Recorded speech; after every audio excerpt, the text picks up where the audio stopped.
Bonjour à toutes et à tous, dans cette vidéo nous allons parler d'un sujet ô combien important, puisqu'il s'agit là d'un axe central qui conditionne à elle seule l'évolution humaine.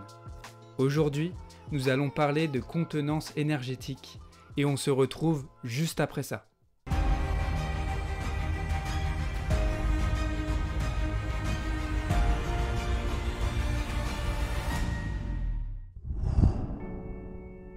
Si l'on veut saisir ce qu'est le phénomène de la contenance, commençons déjà par identifier ce qu'elle n'est pas.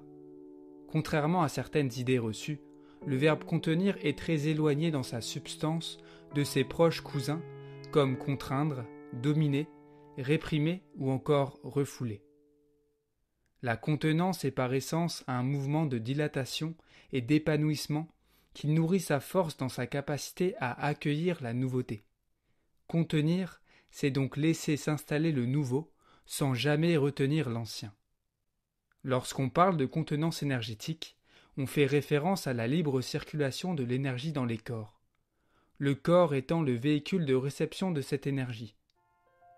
Ainsi, se produit une chorégraphie entre une énergie puissante et volatile et une structure plus ou moins dense qui vient guider son mouvement. Pour résumer, on peut dire que la contenance énergétique est l'art de faire cohabiter la matière et l'éther. Dans un monde idéal, le corps et l'énergie sont suffisamment perfectionnés pour s'adapter l'un à l'autre dans un mouvement créatif et expansif continu.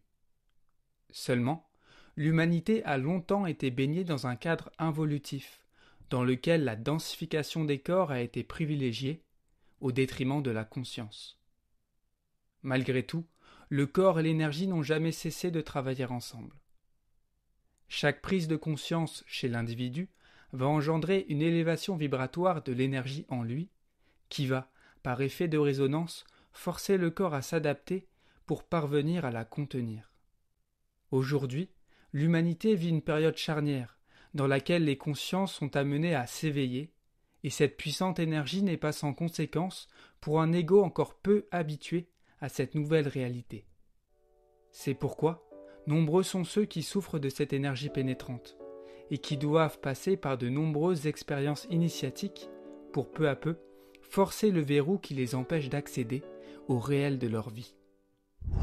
Maintenant que nous avons éclairci le phénomène de la contenance, je vous propose d'aller explorer de plus près les mécanismes et les conséquences physiques d'un ego qui peine à contenir son énergie.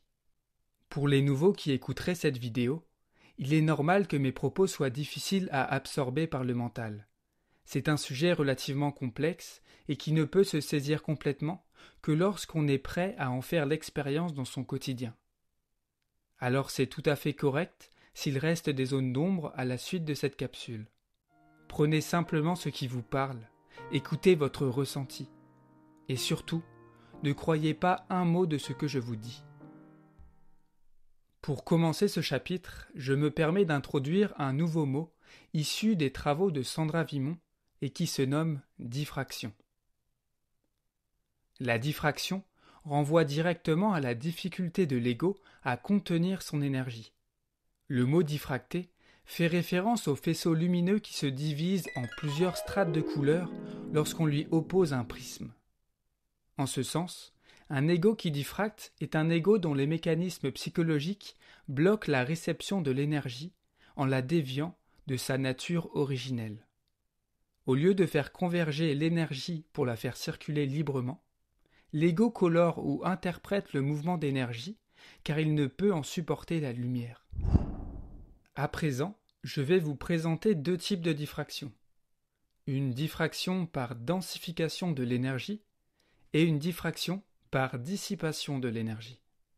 Cette première forme de diffraction est liée à une mauvaise circulation de l'énergie, dans le sens où l'énergie pénètre bel et bien l'ego, mais par un excès de rigidité, cette lumière va perdre la fluidité de son mouvement et va finir par se densifier dans le corps. En conséquence, cette énergie cristallisée peut être à l'origine de nombreux maux ayant pour point commun une création de matière en excès. Cela peut aller du simple nœud musculaire jusqu'à la présence d'excroissance en tout genre, telles que de l'arthrose, ou encore la présence de kystes et de tumeurs. La création de ces excroissances ne sont en réalité qu'une réponse adaptative du corps. Ne pouvant être contenue dans sa pleine mesure, cette énergie résiduelle n'a alors d'autre choix que de se déposer.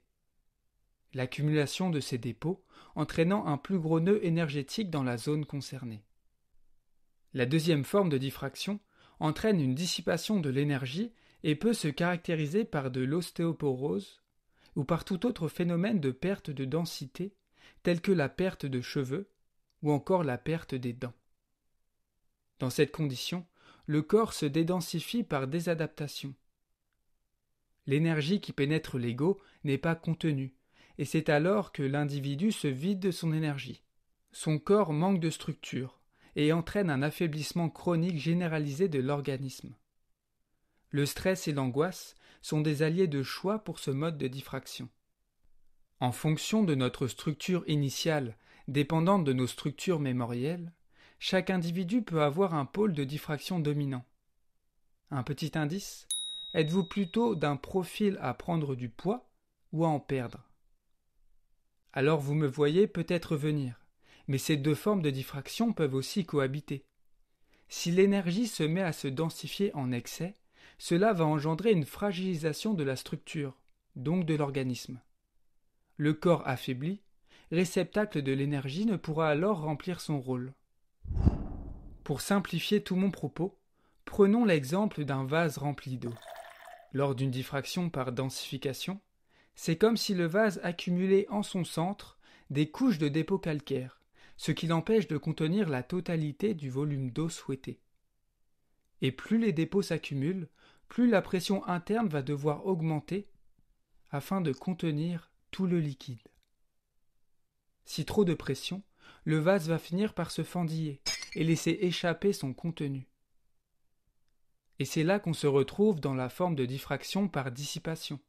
On a beau remplir sans cesse le vase d'eau, celui-ci va inexorablement se vider par défaut de structure.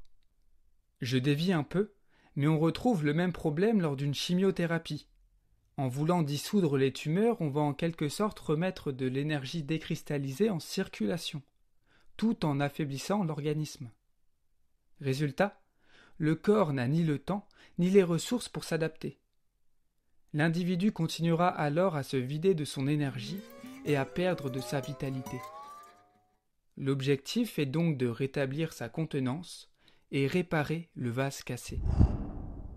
Pour conclure, le phénomène de contenance énergétique traduit la recherche constante d'un équilibre situé entre la faiblesse et la rigidité.